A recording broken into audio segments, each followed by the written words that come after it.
the wilds of Africa, where danger lurks everywhere. This hawk tries to make a meal out of a snake, but the snake strikes first. The snake couldn't get loose and the bird couldn't get loose, so the bird was thrashing on the ground trying to get away from the snake. It's a life and death struggle, and the bird is losing.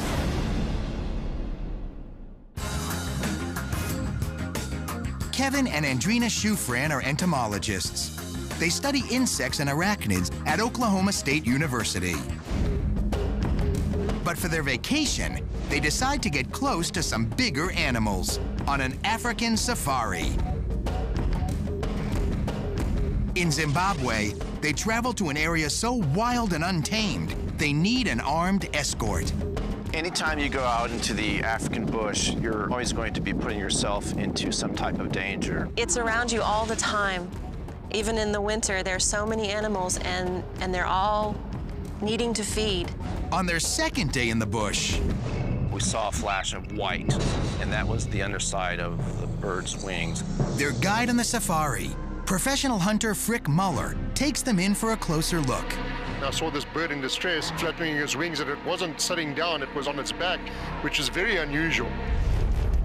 Then we noticed that the snake was wrapped around the bird. Snake doesn't want to let go. The snake was actually tied in a knot, in an overhanded knot around the bird in a very awkward fashion. The bird is called a lizard buzzard. It's a raptor in the hawk family. It normally eats snakes like this one. Raptors are opportunists, so they'll eat what they can catch. So he would be happy to eat snakes, rodents. Sean St. Michael works with raptors and snakes at the Oregon Zoo. The way that raptors kill their prey is they grab with those talons. Sean believes the raptor originally spots the snake partially hidden in the brush. It's only after the bird snares it that it discovers the snake is too big to handle.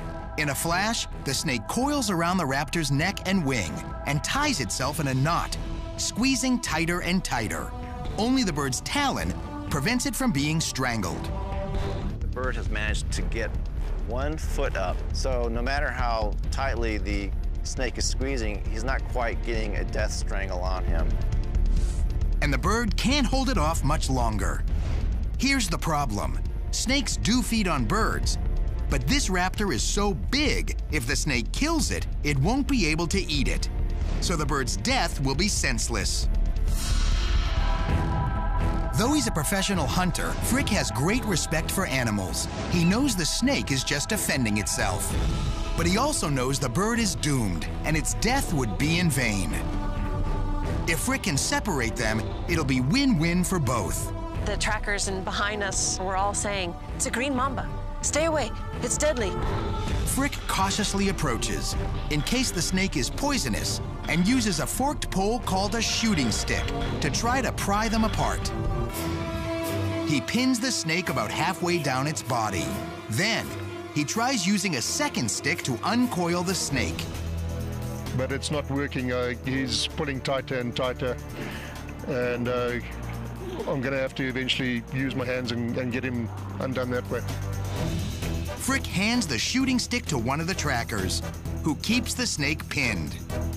And then Frick gently reaches down with one hand, uncoils the snake from the bird's neck. And then as soon as the snake was released, they both disappeared. We were all moving so fast, just in case it was a dangerous snake. Turns out the snake isn't highly venomous, just toxic enough to kill the bird. Luckily for the raptor, man interrupted nature. The strength of the bird when he did get free and fly away showed that he wasn't injured. The snake moved so fast and never showed any real damage. I'm very proud of Frick. All life is sacred and should be respected. I was very, very happy that he did that and very proud of him.